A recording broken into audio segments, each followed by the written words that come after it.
Today, we are diving into a really chilling piece of Indian folklore.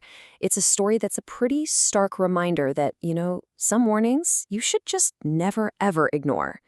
It's all about a man named Shivlal, a quiet little village, and a haunted tree with a secret that is absolutely terrifying. And that's really the big question here, isn't it? We've all heard stories about local superstitions, right? But what happens when someone who thinks they know better decides to just push their luck? What kind of horrors are just waiting in the dark for people who refuse to listen? So our story kicks off with a man named Shivlal. He's on his way to his wife Gauri's village. Now, this is his first time visiting his in-laws since the wedding, and Gauri's actually already there waiting for him. So picture this. He's traveling all by himself, making his way to this small, tight-knit village where he's basically a new face. Everything seems completely fine, just a guy heading off for a family visit. When he gets there, he's greeted super warmly by his father-in-law, or Baba. They have this huge, welcoming meal, tons of conversation. I mean, it is the perfect picture of a happy family gathering. But there's this shadow that's just starting to fall, one that Shivlal has no idea is even there. And this is where things start to get a little weird. A few simple, almost casual warnings start to pop up, and they all point to one single shared fear: the coming darkness. So the very first little hint of trouble comes from a local shopkeeper, a guy named Jagat Kaka. He tells Shivlal, "Hey, you should hurry home before nightfall." And when Shivlal asks why, the shopkeeper kind of gets cagey, just saying, "Oh, you're new to these dark roads." It sounds plausible, sure, but there's just something in his tone. A little later, Shivlal tells his wife Gauri that he's planning on visiting a friend the next day. Her reaction is instant and it's serious. "Return before evening," she says. And then she ties that warning to a very specific place, a banyan tree that all the villagers are convinced is haunted. So now the vague warning has a target. It's not just the dark anymore, it's a specific spot.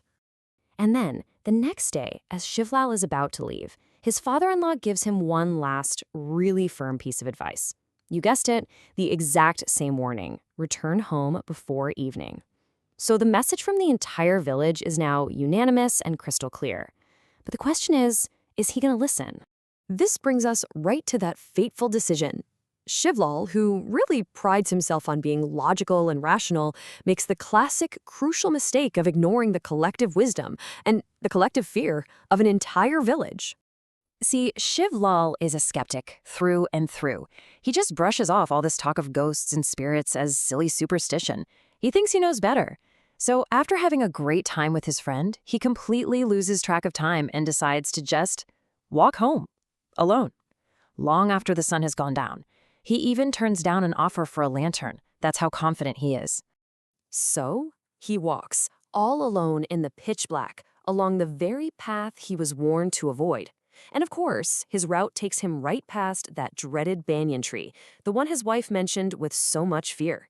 The air gets cold. The night is quiet, almost too quiet. When he finally gets back home, he is not the same man who left that morning. He's silent, just withdrawn. He barely says a word to Gauri or her father.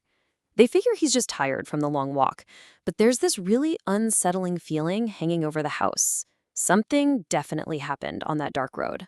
Everybody goes to bed, trying to shake it off, but the night is far from over. The terrifying climax of this story is about to happen in the most normal place you can imagine, the kitchen. In the dead of night, Gauri is suddenly jolted awake. She hears these strange sounds coming from downstairs, from the kitchen. It's annoying, a crunching sound, a sound that just does not belong in a sleeping house. She turns over, and her blood just runs cold. The space next to her in the bed is empty. Shivlal is gone. And those weird noises from the kitchen suddenly sound a whole lot more sinister. She wakes her father and her brother, and together they creep towards the kitchen. And what they see, well, it's the stuff of nightmares. Shivlal is on the floor, surrounded by piles of animal bones, and he is tearing into raw meat with this horrifying animalistic ferocity. This isn't just hunger. This is something else entirely, something inhuman. Then he looks up at them, and his eyes are not his own. He speaks, but the voice that comes out is this guttural rasp. "I need more," it growls. I need more. In absolute terror, his father-in-law slams the kitchen door shut, trapping whatever monstrous thing that used to be his son-in-law inside. Okay, so with this horror locked away in the kitchen, the family knows they are way, way out of their depth. They need someone who understands these ancient dark forces, and that leads to this desperate late-night showdown with the spirit itself. Baba knows there's only one person in the whole village who might have a chance at helping. Dharmudada, a local Oja, which is an exorcist. He runs through the darkness, knowing his family's fate completely rests on this one man and his ability to fight the supernatural.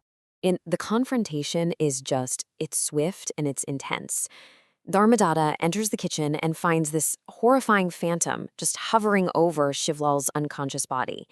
He starts chanting this powerful mantra, holding a secret object, and then he throws it directly at the entity. And with this unearthly shriek, the spirit just vanishes. Gone. So Shivlal's life is saved, and the immediate danger seems to be over. Phew, right? But the ending here isn't quite so clean. The story leaves us with a really, really unsettling question about the nature of this kind of evil. So Shivlal wakes up, no memory of what happened at all. The Oja gives him a protective amulet to wear, but then Dharmudada delivers this chilling final warning to the village. He tells them the spirit was only banished, it wasn't destroyed. He urges them to do something before it can strike again, and he warns everyone to stay inside after dark. And a few days after that, once he's fully recovered, Shivlal takes Gauri and they get out of that village for good. He escaped his encounter, protected by his amulet, but he leaves behind a village that still has to live in the shadow of that cursed banyan tree.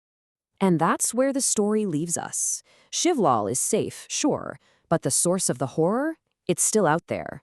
The Oja's warning just hangs in the air, a promise of future terror.